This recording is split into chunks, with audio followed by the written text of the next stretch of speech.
What's up, guys? Welcome to Romer's Pod Bookselling Monsters Edition.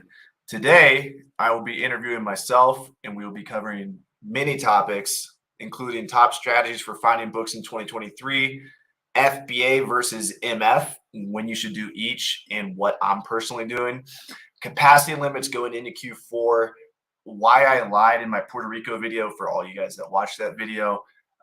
We'll dive into that. My number one goal for this year, the real reason why I'm not scared to go all in, and a lot of other topics. So I just wrote all these down. These are the questions that I wish people would ask me. So it'd be good to document this so I can watch this in the future, and hopefully you guys will get value out of it as well. But let's cut to the intro, guys, and dive into the podcast. Welcome to the Bookselling Monsters Podcast. Hear the stories of how booksellers are crushing the game selling on Amazon, and keep up with the latest strategies that are working in the book industry. Sit back, relax, and remember, if you truly try and work really hard, you will make a ridiculous amount of money selling on Amazon. But you actually have to try. If you guys want to make money selling on Amazon, you actually have to try. I know so many idiots making money selling on Amazon, and it's because one reason alone is because they actually put effort in. So don't ever think this game is going to be easy. This game is extremely difficult, but if you try hard, you actually put effort in, it's almost impossible for you not to get results. There are very few people that put 100% effort in. I don't even know if I know one person putting 100% effort in. Out of all my friends selling on Amazon, most of them have systematized their business to where they focus on other things in other businesses or personal lives or golfing or something else. So like if you truly commit and you actually try, you don't convince yourself that you're trying, you actually try, you guys can get massive success selling on Amazon. So that's my message to you guys today. And I will continue to preach that message over and over again, because it kind of infuriates me that there's all these people on TikTok and running Facebook ads. And I myself might be guilty of this sometimes, where we make it look so easy to sell on Amazon. Guys, it's fucking difficult to sell on Amazon, but if you try hard and you actually put effort in and you do the things you know you're supposed to do, you go to the networking conferences, you find products the way you put hours in finding products, you do everything that you know you're supposed to do as an Amazon seller, you will get success. I have not seen one person who's truly tried putting 8 to 10 hours in every day and not gotten success selling on Amazon. So let's dive into the podcast, guys. Hopefully my audio is good. If you guys have questions at all, drop them below. I will be answering all questions at the end of this pod. And I do talk a lot, so I'm actually going to really push myself to get through all these topics that I want to cover today. So first, let's cover the top strategies for finding books in 2023.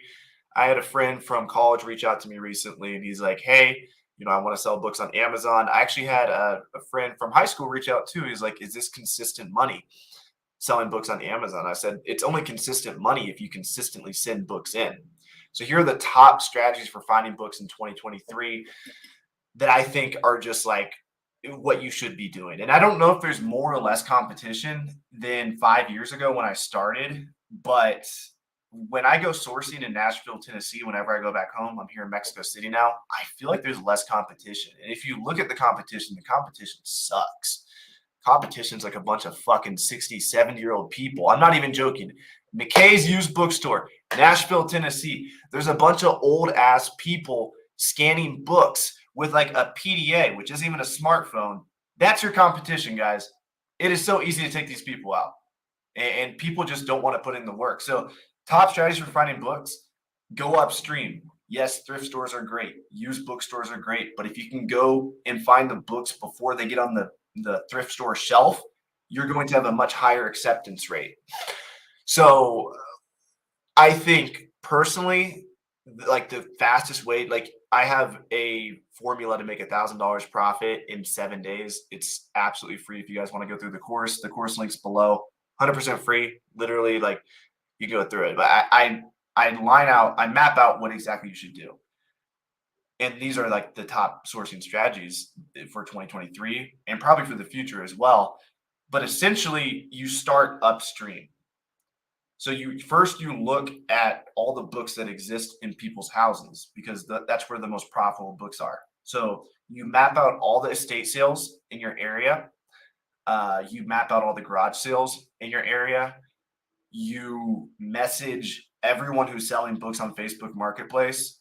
You message everyone who's selling books on Craigslist. These are things that people don't want to do. And if you do these week after week, you'll have an unlimited supply of books. Then, so what you want to do is map that out. I call this mapping out your territory. You want to get every estate sale, every garage sale that's happening on Saturday. And you also want to map out every thrift store and every used bookstore. And so in one day, you should have like 15 to 20 locations that you're going to hit.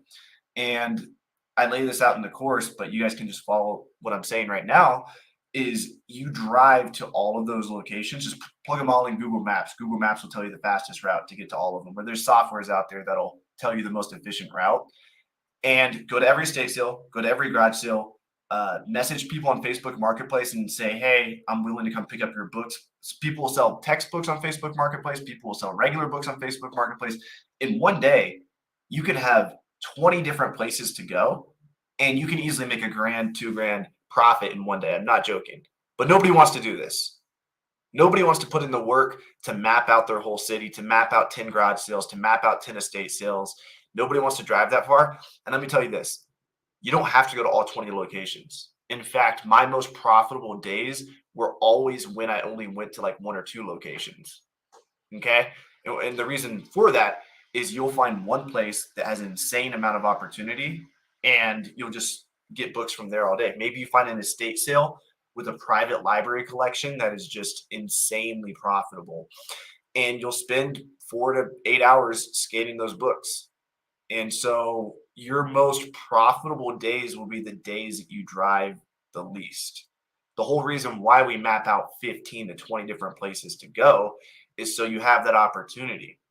If you guys go to a Goodwill or Salvation Army or Savers or Second Sale if you're an East Coast person, or Pals if you're a West Coast person, or McKay's used bookstore if you're from the South, whatever part of the country you're in, when you half price books, if you're out in Texas, or half price books are all over the place. When you go in, if the books absolutely suck, don't grind through it. Scan 500 books. If you don't get one book after scanning 500, move on to the next location. You're wasting your time. Get out of there. Find the location that does have the profitable books. Because I guarantee you, if you map out 20 spots in your city, I guarantee you a couple of those spots are gold mines. You just have to find them. And one spot may be a gold mine one day, and it might not be a gold mine the other day. You might only have a spot that's a gold mine on Tuesdays, because Tuesdays is when they restock the shelves. You following me here? So you got to figure out the puzzle of your city, and if you guys put the effort in, you'll get results there. Okay, let me hop back to this live stream real quick. Boom, we got 22 people in here. Comment any questions you have below, and I'll get to all these. Was that an AI intro? No, I wish it was. I paid way too much for that intro. I paid this man like $200 who records for Racetrack. What's it called? Just voiceovers. And he actually wanted to charge me for this shit to publish it on my podcast, but I already paid him for the recording. So I wish the guy. All right, let's get back to the pod. FBA versus MF, when you should do each. This is a huge thing that you need to consider as a bookseller. All my online arbitrage and wholesale people out there, it's not that big of a deal. Wholesale people, you'll probably get in a little bit of trouble in Q4. If you're doing OA, you should be fine. I mean, restock limits and capacity limits have never been an issue for OA sellers, really, as long as you're sending in good stuff. But it's a huge problem for booksellers. And if you're doing both, if you're doing books and OA and wholesale like myself, books will trash your account. If you send in a bunch of books to Amazon FBA and they're like 1 million plus rank, you are just going to eat up all your capacity limits, and Amazon's going to say, hey, don't send me anything else. They don't care if you have super fast selling online arbitrage products. They don't care if you have super fast selling wholesale products. The books will, what's the word for it? Contaminate your capacity limits. Shitty books will. So currently what I'm doing is I'm having my team scan the book. If it's 500,000 sales rank or below, we send it FBA. And I also think it would be intelligent to add a price on there too. We should probably add, it has to be at least $15. So 500,000 below, let's say $15 and above. Why do we add a price on there? Do you really want to load your inventory up with $9, $10, $11 books? 20% of your books aren't going to sell. you'll have to pay a $2 removal fee for 20% of your books. So if you send 1,000 books to Amazon, 80% are going to sell for a profit, 20% are going to cost you a $2 removal fee. You're going to pay $400 to dispose 200 books. So are you willing to pay $400, to send in crappy books? So our goal should be, let's optimize what we send in to where maybe 90% sell or 95% sell versus the classic 80%, 20%. If you send in better books, a higher percent of your inventory will sell. We're MFing everything over 500,000. And for CDs and DVDs, we just divide that by 10. So we're doing 50,000 sales rank and below, which 50,000 for a CD is pretty high. I'm actually thinking about lowering that. But for now, 50,000 sales rank DVDs and below go FBA. And if they're above 50,000, we'll go ahead and MF them. So we're going to have a lot of MF inventory. Find a prep center that does MF for you. I pay $1 per unit for MF items, and I pay 75 cents for FBA. So I do have a financial incentive to send FBA. FBA items sell faster. They generally sell for more profit. We could get more granular with this. At restrictedinventory.com, if you send us textbooks, my business partner, he handles all the repricing, all the sorting of inventory. He has a more complex formula that determines, is this book worth sending FBA? Maybe you make more money sending a book FBA than MF, especially the case for textbooks. So if you send books to restrictedinventory.com, the book's going to get scanned and it's going to have an assessment of whether or not it's better to send FBA based on how much profit.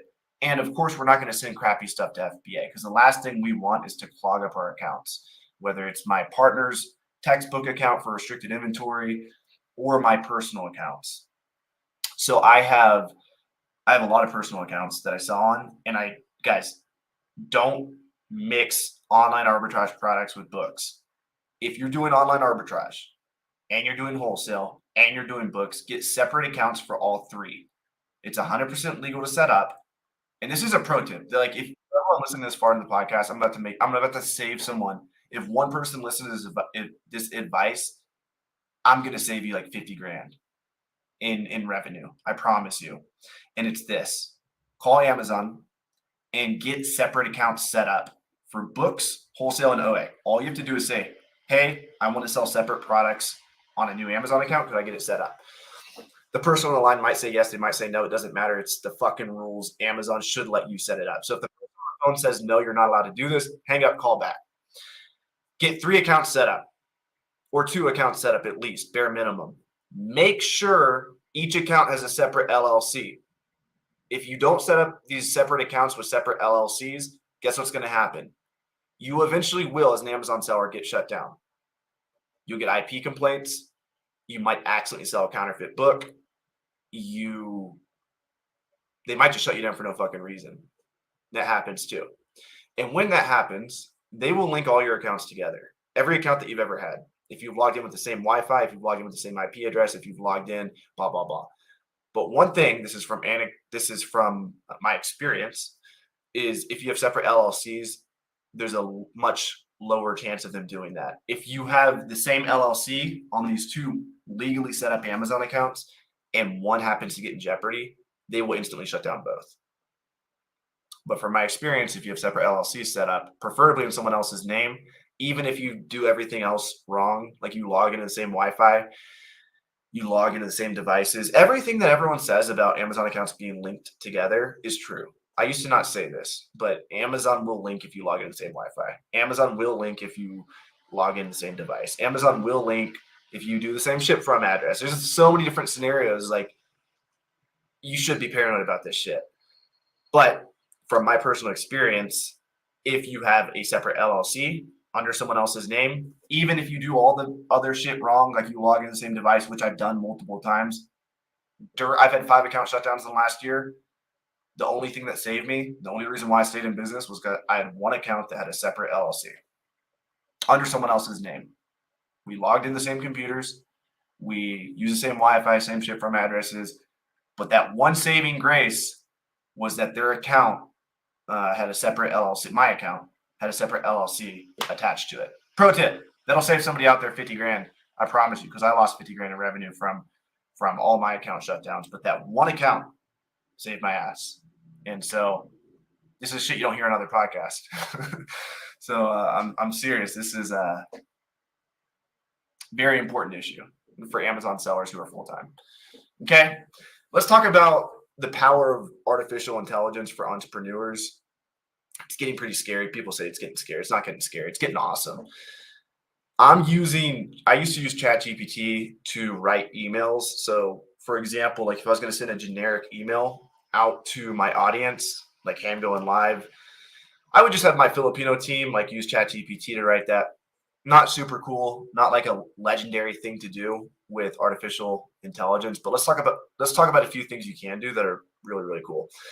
So the way we're using it in our Amazon business is I have a team of Filipino people who work for me, and they have broken English. And what happens is that just pisses people off.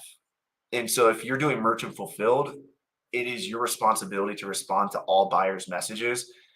And if you send one message that kind of sounds like it's an overseas person, it just makes people like 10 times angrier. I'm sure you guys have had the experience of like, you have a really serious issue. Maybe it's with Chase Bank and you can't log into your bank account and you call support and they give you someone overseas, or Amazon seller support. How infuriating is it when you get someone overseas? So in order to prevent our customers on Amazon from getting pissed off, we just run everything through ChatGPT. So they'll write their response. My team understands my business. My team understands why they're responding to the customers, what they should say, but we just proofread everything through ChatGPT. It's free. We just take the message and we prompt ChatGPT to make it as concise as possible. You don't want ChatGPT to be super wordy. We say, make this message as concise as possible and try not to piss the customer off. You can tell ChatGPT stuff like that, and it'll do it. That's how we're using it in our Amazon business. So that's chat. You guys can go to Open AI, just Google Open AI. You'll find that. Recently, today, I've been finding that short form content. There's opus.pro you guys can go to. It's a short form content editor. So you can take, like, I can take this interview for myself, this interview of myself after I do it, and I can put it in opus.pro, and it'll chop up all the different, it'll make short form content out of it. And I've already got like half of my short form content for July ready to go. It edits in like subtitles. It's really good at finding like smooth, coherent sentences or paragraphs for either you or your guest are saying. And so if you guys are content creators, I definitely recommend using Opus Pro. It's got like a free trial. I'm not paying anything for it currently, but I will. Like it's that good of a software. So that's the extent of artificial intelligence for my businesses right now. Was that $15 profit? No, $15 sales price. Would you have to pay $40 per month? Yeah, for each account. Yeah, 100%. It's worth it though. Very informative. Thanks so much. All right, let's dive back into the pod. All right, next topic is the power of no FBA. So if you're a beginner bookseller, or even if you're like a medium to large bookseller, if there are no FBA offers on your listings, you can make so much more profit by pricing higher. This goes for online arbitrage guys too, and wholesale guys. Usually online arbitrage and wholesale people are a bit more in tune with their prices because they're emotionally attached to their products, in the sense that they paid $50 for a product they want to sell for $100. So they have a $50 investment on that product. Maybe they bought 20 of them. They're invested $1,000 on a product.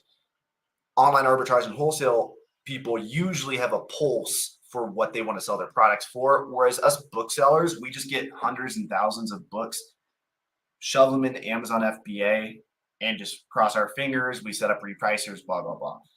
But my argument for you guys is, before you send batches to Amazon FBA, what you should do is, I'll just show you guys real quick. You should be checking for no FBA offers, because you can make a ton more money if you do it this way. So I'm going to share my screen with you. All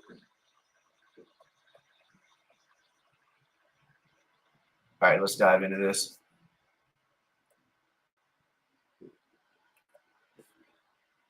So this will make you guys a ton more money if you implement this. Wholesale's going good. Con. All right.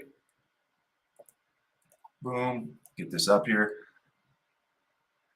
All right, you guys can see my screen good. All right, so before you submit batches on GoToLister, and if you're not a GoToLister user, don't worry, you can still use this concept, but GoToLister makes it easier for you because it turns all your books purple that have 0 FBA offers. So what you want to do is, a lot of these have 0 FBA offers. I bought these here in Mexico for an example for a video that I just shot. But for example here, this book, it turns purple and it says there are 0 FBA offers on this listing. Consider pricing higher. So the cool thing about GoToLister is it automatically prices it 20% higher because it knows that you're the only FBA offer, therefore you can make more profit. The thing I'm starting to realize though is we should be pricing a lot of our books much higher than we are. And that's why it's so important to manually check your books before you send them to Amazon FBA. So all I'm doing here is I'm opening up this listing and I'm looking at how many times the book sold in the past. So you can see it's 1, 2, 3. Every time this green line goes down, it's a sale. 4, 5, 6, 7. You guys should learn how to read Keepa if you don't know how to read Keepa already. Now I'm just going to confirm there's no FBA offers. So I go to, you don't need any software to do this. You just click on new or used and you can see there's no FBA offers here. Like they just don't exist. You would see Prime if it was a Prime offer. So here we have a book under 1 million sales rank. Currently it's like 300,000 something. There's no FBA offers. GoToLister priced it at $12.97. I think all day long we can get an extra $5 to $25 for this book. So I would go ahead, this batch has already been submitted, but I would go ahead and change this to $19.99 or even $29.99. If this sales rank was like under 250,000, I would probably price this at like $30. And I'm going to get the sale because guys, look, like Amazon for books, Amazon gives the buy box to the lowest FBA offer. And for books, Amazon will increase the buy box. Like this is buy boxing currently for $12.97. I promise you I can buy box for $20 here. And so I make an $8 profit extra simply by checking my batch before I send it. So before you guys submit your batches on GoToLister, just look through for anything that says 0 FBA offers. And GoToLister is not always going to be 100% correct with this, but most of the time, like this is telling you, hey, we don't think there's any FBA offers. You should double check. And you can make a lot more money. If you're using an inferior listing software like AccelerList or ScanList or something, same concept. It's going to be a little bit more difficult because those softwares don't notify you. But you guys should also be making notes, like as you're out in the field sourcing, if you find a book with 0 FBA offers, you should like make a mental note when you list the book to price it higher, because no repricer is going to do it justice. And so it's really important to set an intelligent initial price. All right, let's get back to the pod. Next topic is removal fees and what to do about them. So Amazon is now charging $2 plus removal fees, which is absolutely fucking insane. I paid $20,000 in removal fees this year, more than that. It's fucking sad. I had 10,000 units at FBA that were over 180 days old, and Amazon removed them. And I think it's the same for disposals. I think disposals are the same. So what do we do about this? I think this is the most effective thing Amazon has done to prevent us booksellers from sending them garbage. We could stomach 50-cent removal fees, but we can't stomach $2.50 removal fees. So what do? We send in better books. I think you should only send in fast-moving books to FBA, or at least the books you send in that are higher rank, make sure that they're extremely profitable, you know? So just refine your triggers more. It's not going to hurt as bad as you guys think. I mean, there's always the 20-80 principle with any business. 20% of your inventory makes you 80% of your profit. So this is, in a sense, look at this as Amazon's kind of forcing us to refine our 20% of our inventory. That's going to make us 80% of our profit. A lot of the inventory that I got charged $20,000 for removal fees, they were trash. I shouldn't have sent them in the first place. They were like under $15 books. They didn't have the best sales ranks, and CDs and DVDs as well. So just send in better stuff. Refine your triggers. Maybe for me, it's I'm not sending anything to FBA over 500,000 and under $15. I need to tell my team the under $15 part, but you guys get the point. I would refine what you send. When should you sell? This is the next topic. When should you sell products other than books on Amazon? So if you're a bookseller out there and you want to transition to online arbitrage or wholesale, when should you do that? And in my opinion, if you have a few $1,000s and you're already interested in doing online arbitrage or wholesale, you should probably just do it. Like if you have like that feeling inside of you that, hey, I want to do this, I'm really excited about it, just get started. There's no reason not to. Now, if you have less than $1,000 and you're bootstrapping this business, I wouldn't recommend online arbitrage.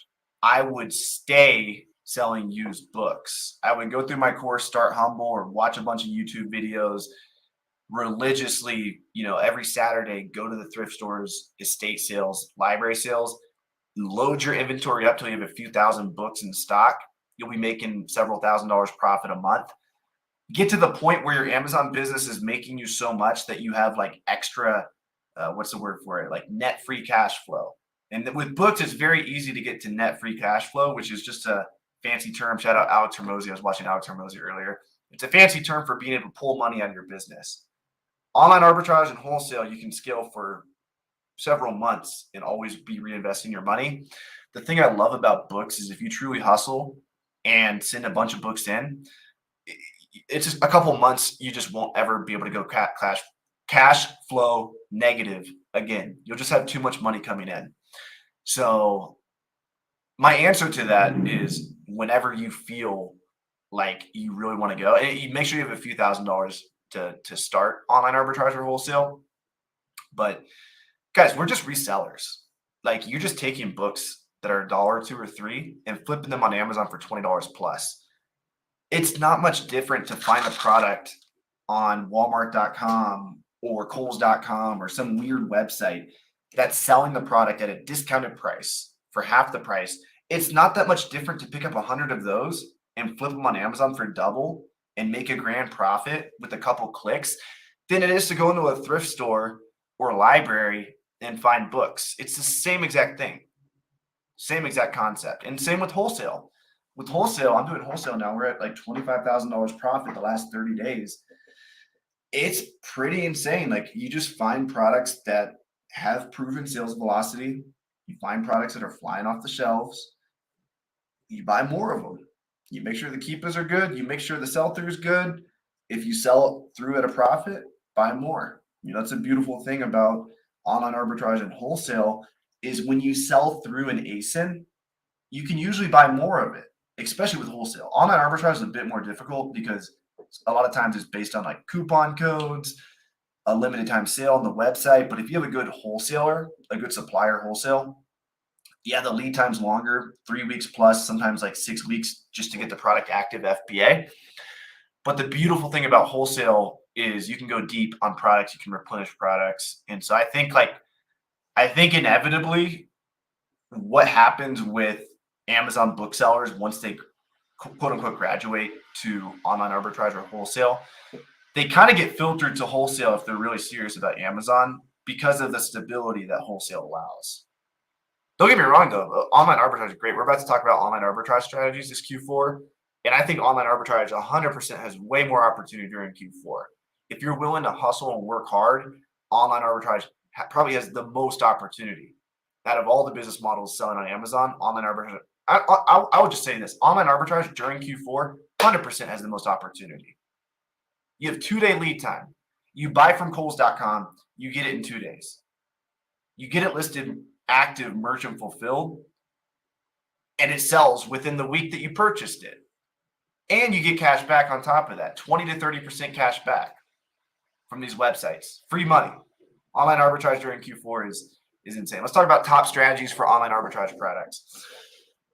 So the way I find online arbitrage products, I do two methods. One method is I look at other Amazon sellers' storefronts.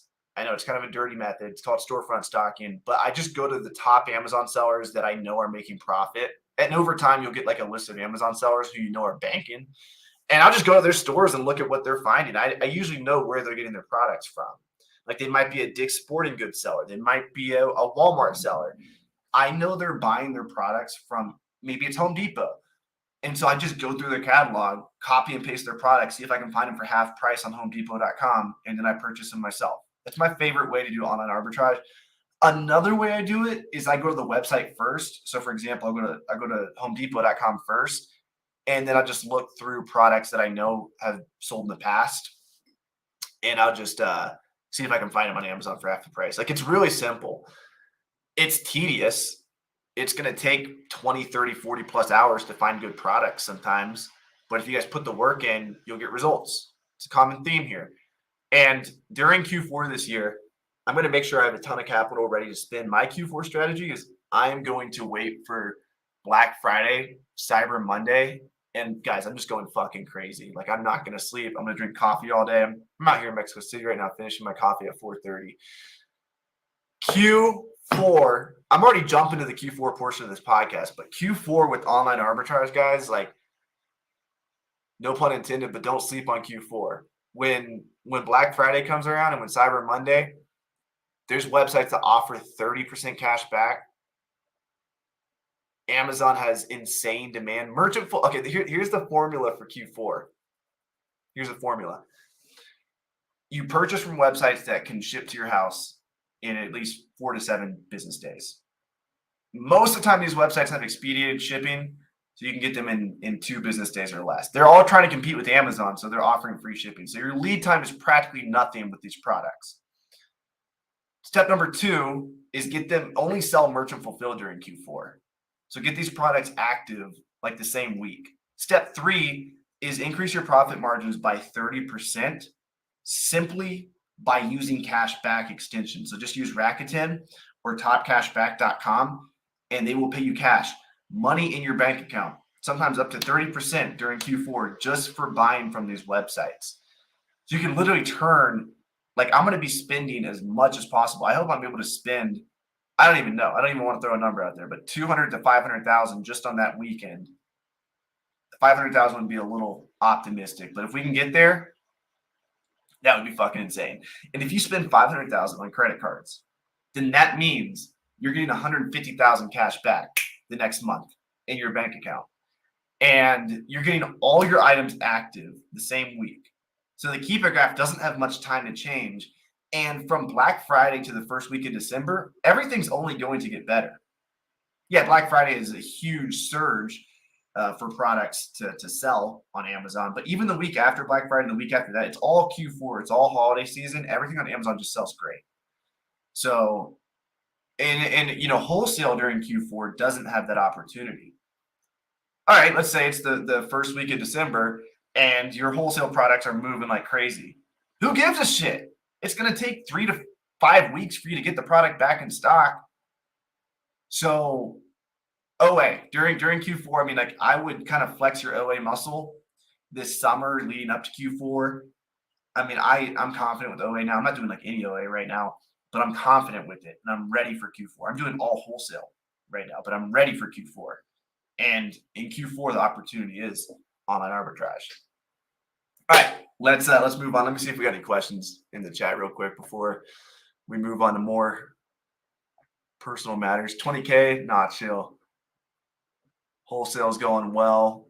Any questions at all that you guys have, drop them below. I'll get to them soon. All right, so the next topic is, did I ever learn Spanish? I've been talking a lot about that.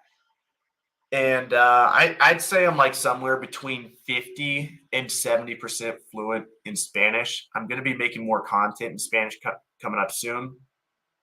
I'm actually going to start a podcast in Spanish.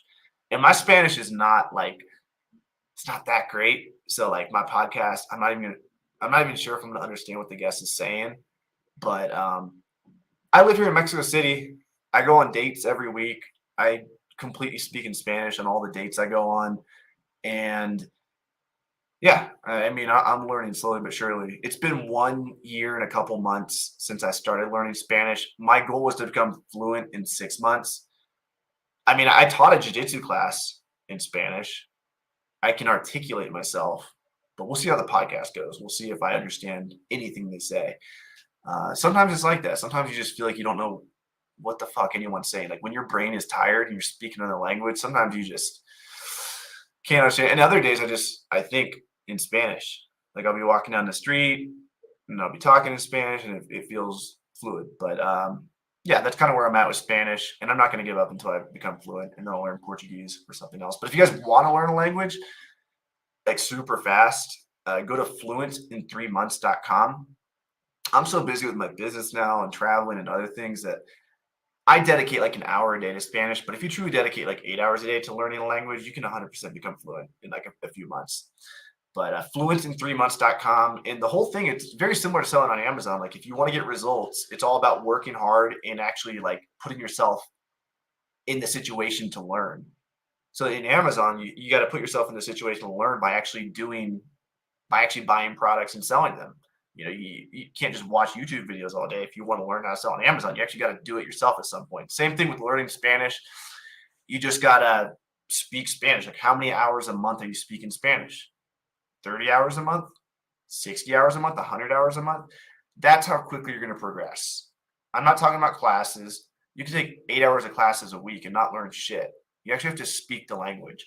So a little bit behind where I want to be, but I'm definitely chugging along, and that's why I'm down here in Mexico right now, is to keep practicing. And we'll see if I actually stay here the rest of the year. I'm going back to New York on Friday.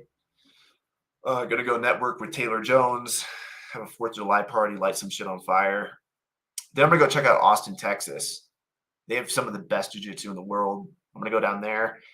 And then after that, I'm going to go to Costa Rica for sure. And then after that, either Mexico City or Austin. So not sure yet. All right, next topic is why I lied in my Puerto Rico video. So I shot a video in Puerto Rico and I was like super hype about my morning routine. And I was like, I'm going to do this every day for like the rest of my life. And the moment I left Puerto Rico, I stopped doing it. And this is something I've learned about myself. It's extremely difficult to travel and run an Amazon business and do everything that I do, because the moment my environment changes, a lot of my routine, it changes too. So in Puerto Rico, I said I was going to run to the beach every day and like do some fucking stretches and shit. And I stopped doing that. So I just want to like come clean on that. But what I am doing is I'm running 2 miles every morning. And so instead of running to the beach and doing all that shit, I'm running 2 miles every morning. And I chose that because I can do it anywhere. And I think I mentioned that in the Puerto Rico video, but I stopped doing that for a while. And now I'm truly running 2 miles every morning at a very fast pace that challenges me. And I feel like this is just like what I need mentally to stay consistent. I can't always power lift. I can't always do jiu-jitsu. I can't always salsa dance, but I can always run 2 fucking miles in the morning. So that's one thing, no matter where I am in the world, whether I'm like in the Middle East or Africa, it's my goal to travel to every country before I die. And this is one thing that I can always do. So it's run 2 miles in the morning. Sometimes I get a little bit excited and I overpromise on the goals that I have. There's a lot of other stuff I said in that video that I'm probably not doing anymore. So now I have 3 things that I want to do every day, or actually 4. Run 2 miles every day, drink a gallon of water, don't use social media, and focus on one thing. Focus on one thing in my business that's going to drive my growth forward. And I think all of us should be doing this. When you go to sleep at night, ask yourself, what is one thing I can do tomorrow that will make everything else easier in my business or unnecessary? Bang that out. And once you're done with that thing, ask yourself that question again. And keep asking yourself that question, because that question will truly tell you what is the most important thing I can focus on right now. And so that's what I've been doing daily. Okay. Do I have work-life balance, my day-to-day? So I got a lot of friends out there that have kids. I plan on having 5 kids plus in the future. And I think that's, a lot of people don't understand why I'm living my life the way I am now. I'm here in Mexico. I'm traveling the world. I'm going on like 4 dates a week. Like people would just think I'm like some degenerate, like we're like a Jack Sparrow type of person. Like I'm going to be doing this for the rest of my life. And I don't plan on doing this for the rest of my life. I know there's going to be a time where when I'm a little older, I have a family and I settle down. And I don't want to have any regrets about the past at all. So I'm doing everything now that I may have regret. I don't ever want to be bitter towards my children or towards my wife, towards my community in the future because I feel locked down by them. I'm doing everything I want to do in my life now. So when I get older, it's all been done. And so like it's my goal to travel to every country before I die. And I realize I'll have a few different seasons of life. Now is like my young season. Then I'm gonna have like my mature season where I raise a family. And then after that, my season, post family.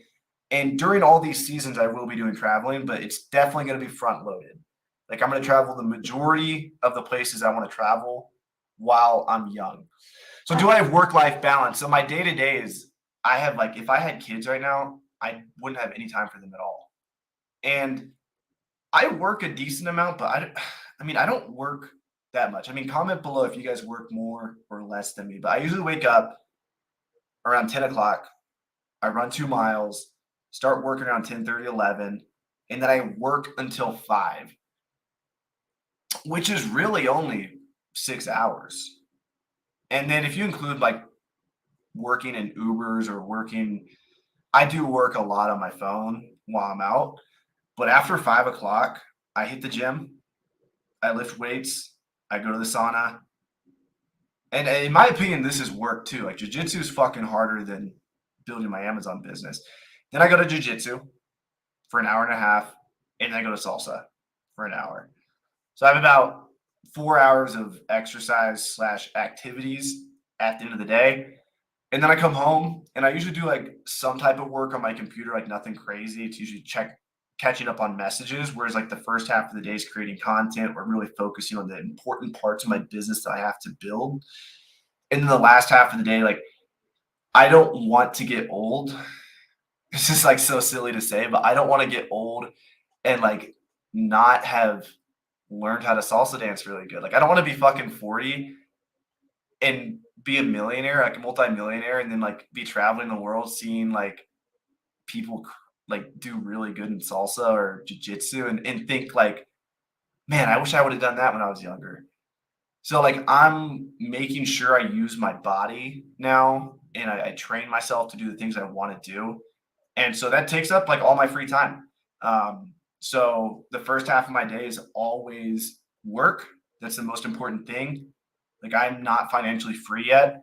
I need to work. I'm very far from financially free. I need to work very hard in order to become that. And you guys will see that over the years, me working hard, building my businesses, and eventually my dream outcome is to win the game and step away and be done with everything if I choose to. I want to be 100% financial free. So I'm on that path now. So I do work a lot. But at the same time, I don't want to be 40 years old and see some other 40-year-old who's like really good at dancing or jujitsu and think, man, I wasted the last fucking 20 years not using my body. I know a lot of like 45-year-olds who are just like in fantastic shape. And so I'm trying to like maintain that. I'm at my prime now. I'm 27 years old. I don't think I'll do MMA or anything like that. Although I will say like I do have thoughts of pursuing that. But I mean, let's be real, like I'm focusing on my Amazon business. But there is something beautiful about, stressing your body and using it and seeing the most that you can become in jiu-jitsu, in salsa, lifting weights. And so I don't ever want to be like a skinny fucking dork who just neglected physical exercise. So that's where I'm at there. So do I have work-life balance? I mean, I don't know. You guys tell me. I work anywhere from 5 to 8 hours a day, and then the rest of my day, the 4 hours, spent doing those things, and that's my day. Those are my days, like when I'm living in other countries and I'm not like next week I'll be visiting my friends. A week after that, I'll be shooting videos with Rake and Profit. And those days will be structured a little bit differently. But when I'm on my own and I'm on my grind, that's what my days look like. We got a Facebook user saying, "Don't settle down, adapt, and make it a family adventure." I think there's always sacrifice. There's minimalism and maximalism, right? You can maximize your side hustle, or you can minimize there's minimalist and there's maximalist. Can't even speak today. Here's an example. If you're one of those people that's like, I'm a minimalist, and you're traveling the world with like a few clothes, you're maximizing the amount of time that you spend doing laundry because you only have one fucking shirt, you got one pair of pants. You're maximizing the amount of time you're spending doing laundry, but you're minimalizing what you're traveling with. It's the same thing with a family. If you have a family, yeah, you could be you could travel the world, but what you're sacrificing is having your roots somewhere. So I think it's a good idea in theory for someone like me to want to travel the world with their family, but what you're sacrificing is a community for 18 years, whether that's the church, whether that's like a sports team, a school, a neighborhood community. You're sacrificing that for traveling. And you might argue, yeah, you can still have a community, but guys, you can't fucking trust people that you just met.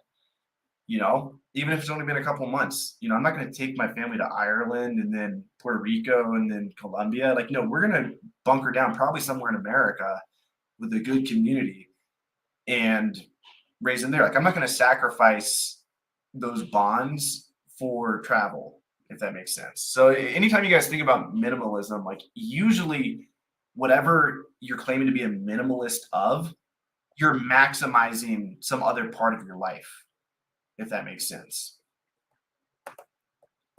We are taking a 2-year-old to Ireland. It's a restriction. It's only a restriction of you allowed to hold it back. Yeah, I'm down for taking like weekend trips and stuff, but I'm not going to subjugate my family to travel all the time. Like, we'll take like one trip a year or something. Checkmate Flip says, "What's up, guys?" Daddy Chill says, "I've only got about 200 books in my inventory and thinking about doing this OA on the same seller account. Should I create a new one?" Yeah, I would 100% create a new one. If you're serious about selling on Amazon, 100% I would create a new one because those books are going to take up all your storage space. What's the best way to get reviews when starting up on FBA books? I've got 200 and just sell more. I mean, that's really the best way. If you're doing merchant fulfilled, you can include little notes, handwritten if you want to, put them in each merchant fulfilled. Put them in each merchant fulfilled, what the fuck's it called, a package, and put like the paper note with step-by-step instructions on how to leave reviews on your storefront. Te ayudarimos, hermano. Pride. It's funny. He put a rainbow megaphone, but it didn't show up. Do you use OA programs for sourcing? I just use Seller Amp. All right, let's get back to the pod. If you guys have any more questions about anything, comment them below. Let's wrap this up. So traveling the world selling on Amazon, pros and cons. Pros are I get to travel the world. I get to see so many different places. I get to meet so many different people. It's really beautiful. And I get experiences that a ton of people will never get to experience in a lifetime. I've trained at 15 plus jiu-jitsu gyms around the world, and that's been a lot of fun. The novelty of it is amazing. Get to meet a bunch of different girls. Like, obviously that's a pro. Cons is I'm not back home with my friends. I'm not back home with my family. Another con is it's extremely difficult to remain focused if you're always moving around. So I'm sacrificing focus. Another con is, the biggest con is the focus aspect and the time aspect and having to always move. That's why you guys actually don't see me moving that much. I like to choose somewhere and then stay there because I can get in my flow. I can find out the best coffee shop to go to. I find out where to do my laundry. I find out the best jiu-jitsu gym to go to, the best salsa school to go to, and I'm done. It's a wrap. And every time I move, I have to restart that process. And it's an extreme time waster, But I'm willing to waste the time to reach my goals of traveling the world, of traveling while I'm young. That's more important to me in some sense than the growth of my business. Otherwise, I wouldn't do it. So I realize I'm sacrificing the growth of my business to achieve this. But yeah, so that's where I'm at there. The real reason why I'm not scared to go all in, excuse me. So I think a lot of people are scared to go all in. A lot of people look at me and they're like, why are you so ballsy? Like, why are you traveling the world? Why are you traveling like dangerous parts of Colombia? Like, I take huge business risk, whether or not you guys have paid attention, but I've put tons of money in online arbitrage product, tons of money in wholesale product. I swing big when I do things. And the reason why, one of the big things that helps me with this is I think back to when I used to live in my car. I had nothing. Like, I would go to Holiday Inn Expresses. I would go to Best Western. I would sleep in Walmart parking lots. I would sleep at truck stops. So I know worst case scenario, I just go back to that. And so what allows me to have the confidence to take risk in my business and to swing big and do these things and travel is I know if all my money was gone, if everything was taken away from me, I could survive. Like, I know I could sleep under a bridge. I know I could sleep in my car. I know that I could go to Holiday Inn Express and get free breakfast again. Like, I know that if everything went to shit, I would be okay. So because of that, in my business at this stage, I'm willing to take certain risk, So that's the real reason why I'm not scared to go all in. And my number one goal for this year, let's end on this note. So I have one focus. Usually, even now I have so many different goals. If you guys looked at my goal sheet, but what I'm trying to do more of is like focus on the most important things and focus on my true goals that if I look back over a decade I'd really be proud of. And so my biggest goal this year is just to build GoToLister to become the best listing software on the planet. And I'm halfway to my goal of 500 users right now. I want to get to 500 users by the end of the year. And so everything else is secondary to that. My YouTube channel, secondary to that. My Amazon business, secondary to that. Everything revolves around that one goal. And in the past, I've set goals with wholesale, books, restricted inventory, like the growth of all my different businesses. But all those are honestly like on the back burner now. And my number one focus is how can I grow GoToLister to become the best listing software on planet Earth? It's already the fastest. It's already better than the majority of listing softwares out there. We just need to catch up to Inventory Lab on some of the bookkeeping stuff. So that's where I'm at there. That's my number one goal. I'll answer a few more questions here and we can end the pod. We got Marie saying, Rover the Roamer, if you visit Rakin, stop in my warehouse. Polish Hustler, Rakin knows me. Hell yeah. Let's network, man. I'll be up there in a week. Be up there July 6th through the 9th, shooting videos with him. Any last minute questions, guys, before we get out of here? This is my first podcast alone. I don't know if this is my first podcast alone, but the first time I interviewed myself. I've definitely done live streams alone. All right, guys, much love. Thanks for tuning in. You guys can also catch this on Spotify. I'll link that below. And see you guys soon.